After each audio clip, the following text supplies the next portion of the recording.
We slept under the stars. Our house stood like a weathered soldier, battle-worn but unyielding.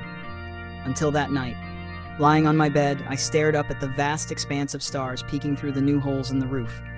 Our shelter had transformed into a cosmic theater, and I, its reluctant audience.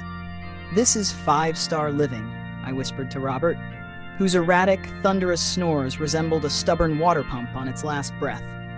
"Maybe we should charge visitors for the view." He grunted in his sleep, oblivious. But it wasn't the stars that mocked me. It was the moon. Not the gentle, romantic moon poets dream of, but a bold, oversized voyeur flooding our room with harsh, uninvited light. "Mind your own business," I thought bitterly, pulling my tattered blanket higher. Then the rain came. Not as a courteous drizzle, but as an unrelenting siege. Water streamed through every gap, drenching my schoolbooks, my precious companions, now reduced to soaking sponges. "Mokama, the corner's leaking!" Robert's urgent voice shattered my thoughts. I grabbed a battered basin, holding it under the persistent drip, my arms trembling from exhaustion. And then, the door. The beast had joined the chaos, swinging open with every gust, its rusty hinges shrieking in rebellion. I wrestled with it, my fingers stinging from splinters, while my late brother, Nyabate Peter, laughed hysterically.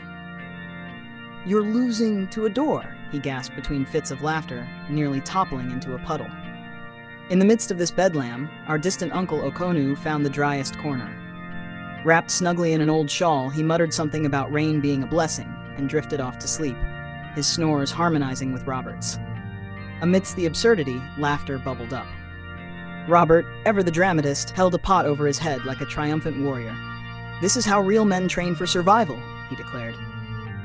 Naba, not to be outdone, broke into a sea shanty about lost sailors, making our soggy misfortune feel almost adventurous.